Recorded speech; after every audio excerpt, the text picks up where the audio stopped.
자, 오늘은 시작하면서 지난 시간 나눴던 말씀을 좀 다시 한번 좀 약간 좀 축약해서 다시 한번 설명드리고 그렇게 말씀을 나누도록 하겠습니다. 지난번 유튜브가 영상이 못 올라가가지고 자, 못 들으신 분들을 위해서 조금 정리할 테니까 들으시는 분들은 뭐 조금 반복되는 내용이더라도 복습한다고 생각하시고 그렇게 들으시면 되겠습니다. 자, 오늘 먼저 27절의 말씀에 보면 재미있는 말씀이 등장한다 그랬어요. 여기 헤롯과 빌라도가 등장하고 이방인과 이스라엘 백성이 등장하는데, 자, 이 사람들이 원래 어떤 존재라 그랬어요? 물과 기름과 같이 절대로 어우러지지 않는 존재들이었습니다. 자, 헤롯과 빌라도가 성경에도 나오잖아요. 평소에는 둘이 원수였는데 예수님을 십자가에 못 박던 그 사건이 있을 때는 서로 친구가 되느라 하면서 그때 복음서 말씀도 우리 같이 찾아 읽었던 그 말씀도 기억나시죠?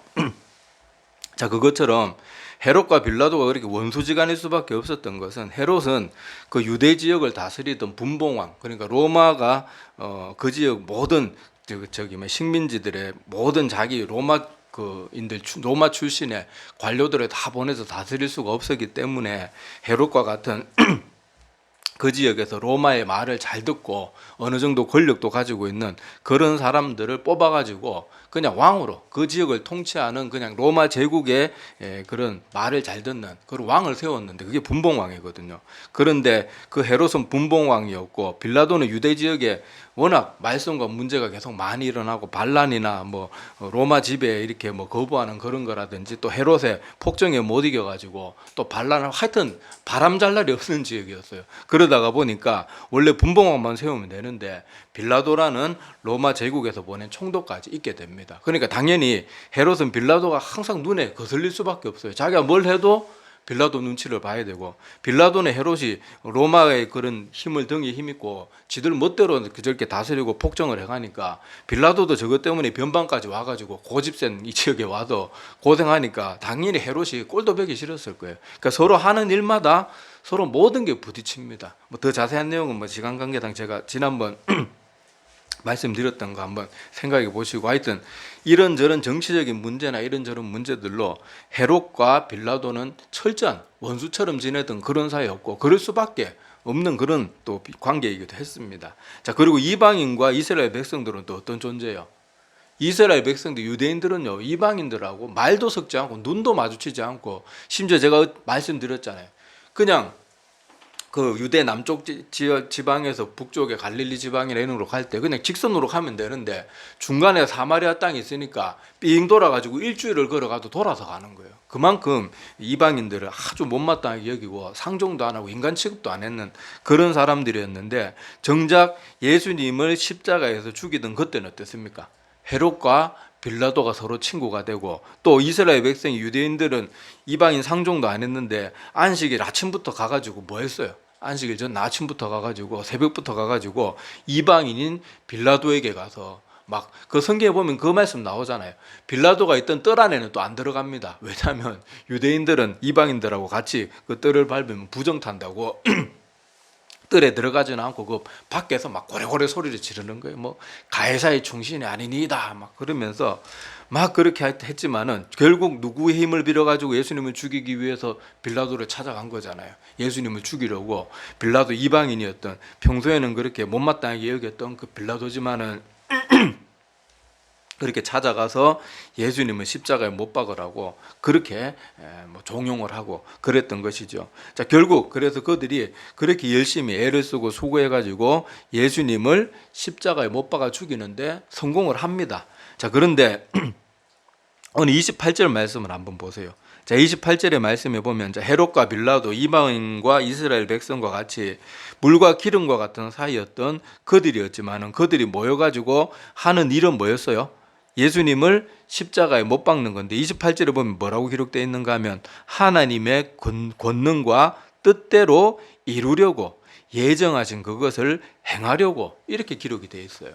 자, 그러니까 그들이 예수님을 십자가에서 뭐 하여튼 어떻게든 죽여가지고 없애는 것이 그들의 목표였는데, 정작 예수님을 십자가에 못 박은 것이 다 누구 뜻대로 된 거예요? 하나님의 뜻대로. 그리고 또 심지어 예수님이 이렇게 죽게 될 것을 이사야 선지자 같은 경우에는 굉장히 세세한 것까지 다 예언을 했잖아요. 그런 것처럼 하나님이 이미 수백 수천 년 전부터 계획하신 것을 그들은 이루기 위해서 그냥 도구처럼 사용된 것일 뿐이었어요. 자, 그래서 우리가 그 말씀들 우리가 지난 시간 나누면서 이 세상은 항상 하나님을 대적하는 일만 되면은 서로 힘이 하나가 됩니다. 제가 뭐 예를 들었잖아요. 우리 다른 종교가요, 큰 실수를 해도요, 기독교가 작은 실수했을 때 달라들 때처럼 안 달라듭니다. 여러분 뭐 이슬람 같은 저런 종파들이 자살 폭탄 테러를 하고 또 9.11 저런 뭐 여객기를 그렇게 막 2대, 3대 납치하고 한나라면 또 펜타곤에 떨어지고 그랬죠. 그렇게 엄청난 큰 죄를 저질러도 기독교가 방역수칙 안 지켰다. 요런 사건 뉴스 떴을 때보다도 오히려 반응이 덜해요. 그런데 기독교는 뭐 그때 코로나 때 방역수칙 하나만 좀 어겼다 그래도 막 난리가 나고, 다른 종교나 다른 단체에서는 그런 거 어겨도 크게 문제도 되지 않고 얼마나 공격을 합니까? 그거 외에도 기독교는 진짜 자기 세상 기준으로 볼 때는 별것도 아닌 거 가지고 조금만 실수해도 막 온 나라가 죽일 듯이 달라들어가지고 막 입에 담지도 못해. 다른 종교는 그렇게 아유 뭐 불교 저것들도 똑같이 이 정도 하지 막 입에 담지 못할 욕설을 담지를 않거든요. 그런데 기독교는 조금만 잘못해도 인터넷 댓글란 한번 보세요. 막 저 개도 어쩌고 저쩌고 하면서 해가지고 저 책 막 다 죽여야 된다 그러고 막 사람들 말이 보통 악한 게 아니에요. 왜 그렇겠어요? 어둠에 속한 사람들, 자기도 모르게 그 어둠의 세력들에 휘둘리는 거예요. 그러니까 다른 훨씬 더 사악한 종교나 심지어 뭐 사이비 종교 같은 것들이 사람의 인생을 그렇게 피폐하게 만들어도 그 정도까지 욕 안 하거든요. 그런데도 기독교는 조금만 잘못해도 막 죽일 듯이 달라들고 온 나라가 다 달라들고 막 그러는 거예요. 자, 그런데 중요한 건 뭔가 하면요, 그들이 세상이 아무리 하나님을 공격한다고 해도 하나님의 뜻은 절대 꺾이지 않습니다. 이 우주에 있는 가장 어두운 어둠을 다 몰아가지고 이 방에 하나 딱 다 이 작은 방에 몰아 넣을 수 있다 그래도 여기 그냥 1.5V짜리 전구로 켜지는 꼬마 전구 하나만 딱 켜도 그 세상 우주의 가장 큰 어두움도요, 빛을 이기지를 못하는 거예요. 마찬가지로 세상은 항상 기독교만큼 역사 속에 긴 시간 동안 끊임없이 핍박받은 종교가 없습니다. 불교도 한때 핍박받은 적이 있고 이슬람도 핍박받은 적이 있고 한데 기독교처럼 전 지구적으로 이렇게 지독하고 극도로 잔인하게 이렇게 긴 역사 시간 속에서 이렇게 핍박받은 종교는 없어요. 그런데도 매번 만약에 인류 역사 속에서 그렇게 기독교를 말살하기 위해서 노력했던 그 노력이 성공했다 그러면 지금 우리가 이렇게 예배 안 드리고 있겠죠. 성경이 남아있질 않겠죠. 자, 그런데 이것이 뭘 말하는가 하면 지금 우리가 예배 드리고 하나님의 말씀을 이렇게 볼 수 있다는 건 뭔가 하면 그렇게 인류 역사 속에 다른 종교와는 다르게 지독할 정도로 기독교를 사람들이 그렇게 공격을 하고 대적을 해도 아무도 꺾지 못한 거, 오히려 밟으면 밟을수록 더 뻗어나가는 거예요. 덜불같이. 그래서 지금 기독교는 한때 가장 잔인하고 가장 대대적으로 핍박했던 로마도 결국 기독교 국가가 되고 이랬던 것을 볼 수 있으면 오늘 27절, 28절 말씀이 딱 맞는 거예요. 그들이 물과 기름과 같은 그런 존재들이 예수님을 대적하고 하나님을 대적하고 그럴 때는 서로가 막 하나가 됩니다. 막 친구처럼 하나가 되는데 그렇게까지 힘을 합해도 아무도 하나님의 뜻은 전혀 꺾을 수가 없는 거예요. 그래서 이번 주일도 말씀 나눴죠. 이번 주일에 말씀 나눴던 것도 한번 생각해 보세요. 세상의 악한 자들이 이상하게 자기들이 정권 잡으면 법은 더 엄격하게 집행하고 그런 악한 자들조차도 어떻게 해요? 자기 백성들이나 자기 밑에 부하들한테 뭘 요구합니까? 충성해라. 거짓말 하지 말고 속이지 마. 다 지들도 뭐 기반 위에 돌아가고 있는 거예요. 하나님이 기뻐하시는 선한 법도가 없으면 걔들도 존재할 수가 없는 거예요. 예를 들었잖아요. 만약에 세상 모든 사람들이 다 김정은이 같고 다 푸틴 같으면요, 마지막 한 놈 살아남을 때까지 피해 사륙이 끊이질 않을 거예요. 그렇지만은 이 세상에 선한 것들이 우리가 보기에는 악한 것이 득세하는 것 같아도 선한 기반이 훨씬 많기 때문에 세상이 그래도 이렇게 유지되고 돌아가는 거지. 이 반에서도요, 군대에서도 그렇고 옛날에 학교 다닐 때도 보면은 막 못된 애들 있잖아요. 약한 애들, 막 돈 뺏고 이런 애들. 그런 애들 전교 다 뒤져봐야 몇 명 안 됩니다. 군대도 가면요, 저도 군 생활을 해봤지만은 군대 가면 꼭 못된 곳에 사회보다는 이상하게 나쁜 놈이 조금 더 많아요. 이 계급이라는 그것 때문에 지금 도덕성이 리미트가 해제돼서 그런지 몰라도 군대가 조금 나쁜 놈이 더 많은데 군대 가도 그래도 나쁜 고참보다는 좋은 고참이 훨씬 많습니다. 훨씬 많아요. 나쁜 고참의 퍼센테이지로 따지면 한 5%? 많아봐야 10%도 안 돼요. 대부분은 그래도 다 착하고 좋습니다. 자, 그런데 그렇게 악한 자들이 권력을 행하는 것 같고 막 힘을 휘두르는 것 같고 세상을 전쟁의 도가니로 몰아넣는 것 같아도 여전히 세상은 하나님이 기뻐하시는, 하나님이 좋아하시는 그런 선한 기반이 있어야만 이 지구가 돌아가는 거예요. 그러니까 우리가 세상이 하나님을 대적하는 것 같아도 우리는 항상 하나님의 법도가 모든 그 핍박과 모든 대적들의 그런 여러 가지 방해에도 불구하고 여전히 이겨왔던 것처럼 앞으로도 이길 것이고 결국 마지막 이 지구의 종말이 와도 결국 그때는 사람들이 다 땅을 치고 후회하는 때가 올 거예요. 아, 저 우리가 개독이라고 놀렸던 저 사람들이 하는 말이 맞았구나. 저렇게 우리한테 욕을 먹고 두드려 맞고 심지어 죽임을 당하면서까지도 저들이 외쳤던 말이 맞구나. 근데 그때 가서 후회하면 뭐예요? 그때는요, 아이고 잘못했습니다. 기독교가 정말 맞네요. 아무리 하나님을 인정하고 난리를 쳐봐도요, 그때는 소용없는 거예요. 그때는 그 회개가 아니고 그때는 후회밖에 없어요.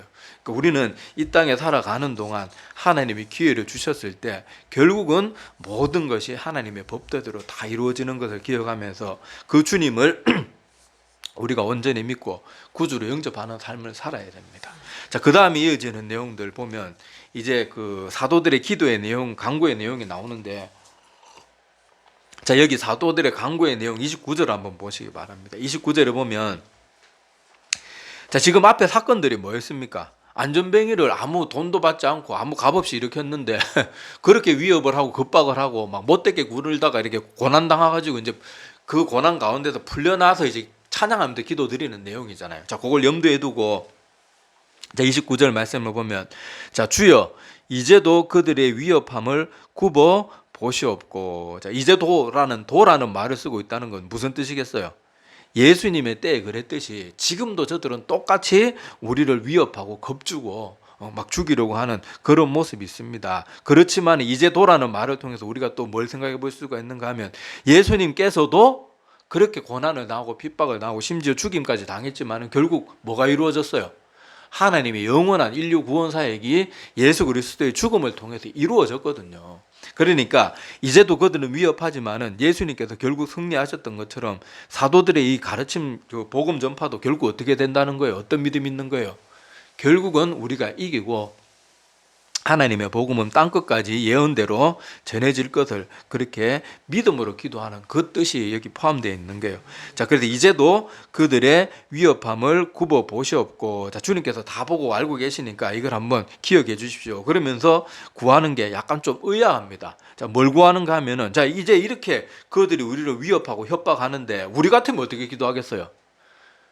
조금 못된 사람이나 아직 조금 성령 충만이 덜 받은 사람은 저놈들 그냥 저것들 하나님 한 그대로 갚아주세요. 저것들 막 얼마나 못된지 모르겠습니다. 막 이렇게 할지 모르겠는데, 자, 주님의 사도들은 그렇게 기도하는 게 아니고 뭐라고 기도합니까? 담대히 하나님의 말씀을 전하게 해주십시오. 저들은 지금도 예수님을 십자가에 못 박고 죽였듯이 지금도 우리를 겁박하고 죽이겠다는 위협까지 하면서 저렇게 괴롭히지만은 그럼에도 불구하고 뭐 하게 해달래요? 담대히 저들이 저렇게 위협을 하고 죽임의 그런 위협까지 하면서 우리에게 겁을 주고 그렇게 하더라도 뭐 하게 해달라는 겁니까? 하나님의 말씀을 전하게 해 주십시오. 이 고난을 벗어나게 해 주십시오가 아니고 하나님의 말씀을 아무리 저들이 위협해도 담대하게 하나님의 말씀을 전하게 해 주십시오. 그렇게 기도하는 거예요. 자, 그래서 여기서도 보면요, 우리들의 기도의 모습과 우리들의 그런 기도의 모습과 사도들의 기도의 모습을 조금 비교해서 생각을 해볼 필요가 있어요. 우리 인간들은 평소에는 잘 기도 안 합니다. 기도 안 해요. 근데 꼭 무슨 문제가 생기고 뭐 자기가 육신이 뭐 힘들고 뭐가 생기면 그때 하나님 찾아가지고 막 기도합니다. 뭐 대학 입시가 뭐 찾아왔다든지 뭐 진급을 해야 된다든지 취업을 한다든지 뭐 그럴 때는 막 기도 와서 열심히 해요. 인간이요. 그러니까 하나님께서 고난을 허락하실 이유가 있어요. 우리는 모든 게 잘 나가고 모든 게 변하면 기도 잘 안 합니다. 대부분의 인간들은. 고난이 좀 찾아오고 어려움이 있고 그래야 그나마 하나님 붙드는 게 우리 인간이 참 못된 습성인데, 자, 하여튼 우리는 그렇게 힘들 때 기도할 때도 어떻게 기도합니까? 막 뭐 이거 벗어나게 해주십시오. 나 힘들게 안 하면 똑같이 갚아주십시오. 맨날 그런 기도를 하고 있고, 힘들지 않으면 기도도 잘 안 하고, 또 저한테만 왜 이런 일이 벌어집니까? 막 그러면서 온갖 억울함과 하소연을 담아가지고 그렇게 기도하는 경우가 참 많아요. 그런데 사도들은 어때요? 지금 주변에 자기 처한 상황을 보면은 정말 힘든 것밖에 없어요. 아무 잘못한 것도 없는데 자꾸 괴롭히고 죽이겠다 그러고, 너희들 또 예수의 이름으로 말하면 가만 안 둔다 그러고, 그것도 힘도 없는 사람이 그렇게 하는 게 아니고 당시 유대 계층을 지배하던 사람들이, 권력자들이 그렇게 말하니까 우리 같으면요, 아무 죄도 없는 나를 재판정에 세워놓고 판사가 막 판결망치 두드리면서 너 앞으로 한 번만 더 복음 전하고 아니면 설교하면은 너 당장 감옥에 쳐넣어버리겠다, 아니면 사형시키, 그거하고 똑같은 거예요. 그런데 사도들은 그거 가지고 저놈들 똑같이 해주십시오, 이런 어려움 좀 제발 벗어나게 해주십시오, 우리가 왜 이런 꼴을 당해야 됩니까, 이렇게 기도한 게 아니고, 저들이 우리를 아무리 겁박하더라도 우리는 더 담대하게 하나님의 말씀을 전하게 해주십시오. 그러니까 우리의 기도와 이런 사도들의 기도의 모습이 이렇게 큰 차이가 나는 거예요. 그 차이점이 어디에 있겠어요? 초점에, 그들이 기도의 초점이 어디에 달려있냐에 따라서 달라지는 거예요. 사도들의 기도의 초점은 어디에 맞춰져 있습니까? 하나님과 하나님 나라에 맞춰져 있어요. 우리의 기도는 어디에 맞춰져 있어요? 우리 자신, 우리 육신에 있어요. 여기 사도들 보세요. 지금 이렇게 육신적으로는 곤란하고 힘들고 어려움을 당하고 심지어 매질당하고 옥에 갇히기도 했잖아요. 결국엔 또 사도들 다 하나같이 순교했고 다 죽음의 자리까지 나갔는데 그들은 심지어 예수님 믿는 것 때문에 자기의 집도 재산도 가족이고 친척이고 고향이고 다 버려야 됨에도 불구하고 항상 뭐를 추구하고 있어요? 하나님과 하나님의 영광, 하나님 나라를 추구하기 때문에 그들은 외부 환경이나 이런 것들에 휘둘리지 않는 거예요. 많은 사람들이 하나님을 믿는데 하나님께 영광 돌리고 우리같이 큰 죄인을 아무 죄값도 갚을 수도 없는 우리 인간들을 아무 대가도 없이 구원해 주신 그 하나님이 감사해서 하나님을 믿어야 되는데, 사람들은 다들 하나님 믿는 목적이 대부분 뭔가 복받기 위해서 자꾸 믿는 경우가 참 많아요. 초대교회 성도들은요, 하나님 믿기 위해서 자기의 모든 걸 내려놓으면 내려놓았지 뭘 받기 위해서 하나님을 믿은 게 아니란 말이에요. 그런데 우리는 지금 예수 믿는 것 때문에 내가 다른 사람들한테 왕따를 당하고 핍박을 당하고 직장에서 잘려야 되고 더 가난해지고 이래도 예수 믿을래 그러면 아마 대한민국 교회 성도들 대부분이 아마 교회를 떠날 겁니다. 안 그럴 것 같죠? 정말로 그래요. 사람들은 예수 믿는 것 때문에 내가 막 경제적인 손해를 봐야 되고 건강이 더 안 좋아지고 뭔가 더 힘든 일을 겪어야 된다 그러면 아마 대부분의 성도들은 교회를 그냥 등한시하고 교회에 잘 나오던 사람들도 흐지부지하게 되고 그런 경우가 분명히 많을 겁니다. 왜냐하면 많은 사람들은요, 하나님을 믿고 따르는 목적이 하나님, 그분 자신, 그거에 별 관심이 없어요. 사람들이 교회 선택하는 것도 가만히 보세요. 그 교회가 정말로 하나님의 말씀을 바르게 전하고 능력 있게 전하고 그 관심 없어요. 사실 다 뭐 집에 가깝고 시설 좋고 그냥 뭐 주일날 교회 좀 안 나와도 괜찮나, 그리고 목사 설교가 재밌나 재미없나 이걸로 교회 청하지, 정말로 하나님의 말씀이 살아있는 교회, 말은 다 그렇게 합니다. 말은 그렇게 하는데 실제로는 그렇게 안 해요. 다들 귀에 듣기 좋은 말 해주는 거 좋아하고요, 시설 편하고 좋은 거 좋아하고요, 정말 하나님이 내 영혼을 살리는 말씀 그런 건 사실 큰 관심 없어요. 그래서 우리도 사도들의 기도의 모습과 우리의 기도의 모습을 가만히 생각해 보자고요. 우리가 정말 하나님의 영광을 위해서, 하나님, 저는 지금 잘 나가던 직장도 버리고 이제 하나님의 부르심이 있어가지고 이제 저는 주의 길을 가겠습니다, 그렇게 하는 사람이 과연 몇이나 되냐고요. 우리는 매일 기도하는 게 하나님 더 잘 나가야 됩니다, 더 빨리 진급해야 됩니다, 더 월급 올라야 됩니다, 더 좋은 대학 가야 됩니다, 제가 남들 앞에 어깨 펴고 고개 펴고 살아야 됩니다, 저 못된 놈 저런 나쁜 놈이 나보다 더 잘 사는 게 말이 됩니까? 이거 하나님 영광 가려는 짓입니다. 뭐 그건 그런 게 아닌데 우리는 자꾸 그렇게 우리의 기도의 초점이 내 자신에게 가 있다가 보니까 이게 사도들의 이런 기도가 당연하게 느껴져야 되는데 우리는 이상하게 느껴지는 거예요. 아니 저 상황에서 왜 저렇게 기도를 하지? 아니 저 상황에 좀 벗어나게 해달라고 기도해야 되는 거 아니야? 그런데 그게 아니고 사도들은 자기들이야 어떻게 되든 상관없어요. 하나님의 뜻과 영광이 드러나고 하나님 나라가 더 많은 사람들에게 전해지면 그것으로 충분한 거예요.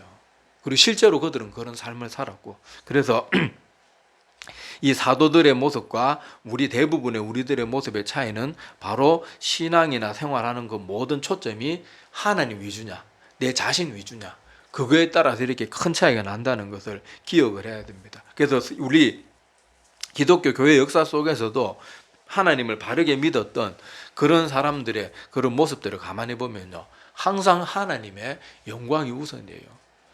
우리 대표적인 예로 종교개혁자들 한번 예를 한번 가만히 살펴봅시다. 종교개혁자들은요, 다들 머리 똑똑하고 좋고 잘 나가던 사람들이었어요. 대부분. 루터도요, 여러분, 그냥 타락한 로마 가톨릭에서 그냥 사제로 지냈으면요, 다른 사람들보다는 신분적으로도 그렇고 뭐 모든 여건에서 더 잘 먹고 잘 살 수 있었단 말이에요. 사람들한테 인정받고, 또 루터 똑똑한 사람이잖아요. 그래서 뭐 어디를 가나 존경받고 그렇게 살 수 있었는데, 루터는 자기의 모든 걸 다 내버리는 거예요. 왜요?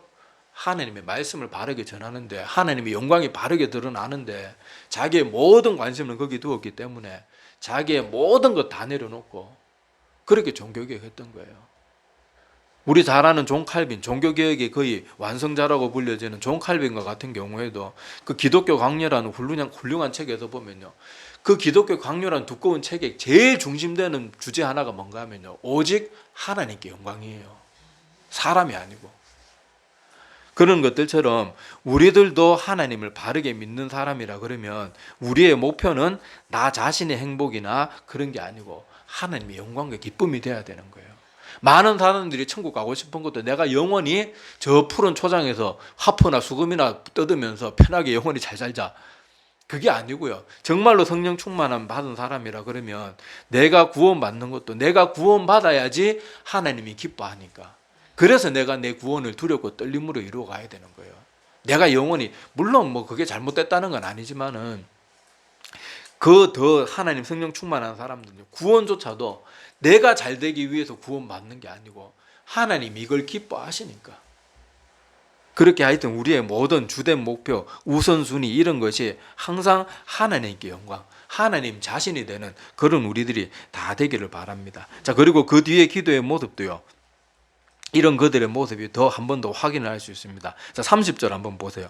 자, 30절 보면, 자, 담대하게 복음 전하게 해주시오 그렇게 말하고 나서 30절에는 손을 내밀어 병을 낫게 하시옵고 표적과 기사가 거룩한 종 예수의 이름으로 이루어지게 하옵소서. 우리의 이름이 아니고, 자, 우리가 가는 곳마다 막 병 낫게 해가지고요, 막 우리 교회가 부흥되게 해주시, 이게 아니고 뭐래요? 우리가 손을 내밀어 병을 낫게 하긴 하는데 누구의 이름이 드러나게 해달라는 거예요? 예수의 이름이 증거되게 해달라고 기도하는 거예요. 여기서도 보면 이들의 초점이 어디 있습니까? 우리가 막 하나님, 우리가 기도할 때마다 막 이렇게 기적이 일어나야 막 사람들이 막 우리 찾아오고 그래야 복음을 조금 더 잘 전하는 게 아니겠습니까? 이렇게 말하는 게 아니고 우리가 무엇을 하든지 예수의 이름으로 이루어지게 해주십시오. 그래서 여기서도 다시 한번 사도들의 온 마음 가득 뭐가 들어있는가 하면요, 오직 하나님께 영광. 종교개혁자들처럼 그것만 마음에 가득한 거예요. 그래서 여러분, 지금 성경책 펴져 있으니까 사도행전 3장 12절 봅시다. 사도행전 3장 12절. 자, 한 장만 앞에 가면 되니까. 자, 우리 한번 같이 읽어보겠습니다. 자, 시작. 베드로가 이것을 보고 백성에게 말하되 이스라엘 놀랍게 여겼느냐? 우리 개인의 권능과 경건으로 이 사람을 걷게 한 것처럼 왜 우리를 주목하느냐? 아멘. 자, 마지막 말을 보세요. 왜 우리를 주목하느냐? 지금 여러분, 이 모든 사건의 발단이었던 안전뱅이를 성전 미문에 있던 평생 구걸하던 그 안전뱅이를 일으켰던 그 사건을 보고 사람들이 막 베드로하고 요한 앞에 몰려왔잖아요. 그런데 이 베드로가 자기들을 보고 막 몰려든 그 사람들 보고 뭐라고 합니까? 이스라엘 사람들아, 왜 이 일을 놀랍게 여기느냐? 그리고 우리의 무슨 개인의 권능과 경건, 우리가 뭐 되게 거룩하게 살아가지고 무슨 이런 능력이 나타난 것처럼 왜 너희들은 우리를 주목하고 앉아있냐. 베드로는 지금 그걸 꾸짖는 거예요. 누가 하신 거예요? 하나님이 예수의 이름으로 하신 거거든요. 근데 사람들은 뭐에 관심 있는 거예요? 사람 베드로에게 관심이 있는 거예요. 그래서 사도들은 이것을 보고 뭘 꾸짖습니까? 니들이 지금 주목해야 될 건 내가 아니야. 하나님을 바라보란 말이야. 하나님을.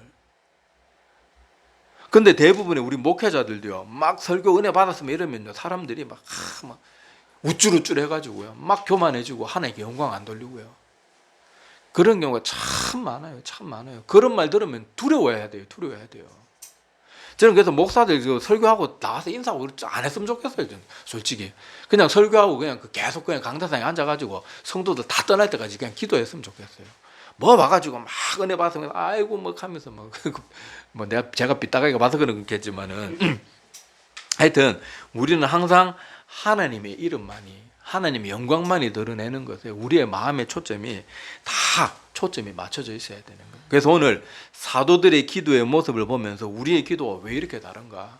그리고 우리는 아까도 말했다시피 막 발등에 무슨 불이 떨어지면 막 기도 간절하게 했다가 발등에 불 딱 꺼지면 탁 교회 떠나버리고, 제가 사역하면서 그런 일을 수도 없이 정말 지겨울 정도로 많이 봤는데 사람들 정말 안 변하더라고요.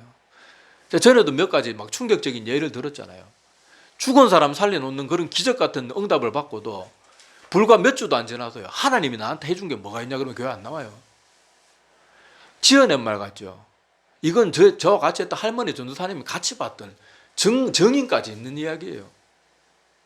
정말 사람들 그렇게 쉽게 하나님께 등 돌리는 거 보면요, 내가 지금 이건 뭐 영화를 보고 있나 싶다니까요. 어떻게 방금 전까지 불과 한두 달 전까지만 해도 그렇게 눈물로 새벽기도까지 다 나오면서 그렇게 울부짖던 사람이 어떻게 저렇게 갑자기 완전히, 야, 어떻게 자기 마음에 그런 뭐 힘들고 발등에 불 떨어진 저런 사건들은 좀 꺼졌다고 어떻게 저렇게 되나. 그런 일들이 정말로 많아요. 그러는 거 대부분의 사람들이 하나님이 그 신앙의 중심이 되어 있는 게 아니고 자기 자신이 중심이 되어 있는 경우가 많고, 하나님을 믿는다고 말하지만은 사실은 자기 자신을 드러내는 일에 열심을 내는 사람도 있고, 자기 자신이라는 우상 숭배에 빠지는 사람이 참 많아요. 정신 바짝 차리고 오늘 사도들의 기도의 모습을 보면서 자기에게도 반문해 보세요. 내가 예수 믿는 것 때문에 지금보다 더 경제적으로 건강이나 사회적 지위나 모든 게 더 형편없이 낮아진다고 하면 내가 과연 계속 교회 출석할 수 있겠나?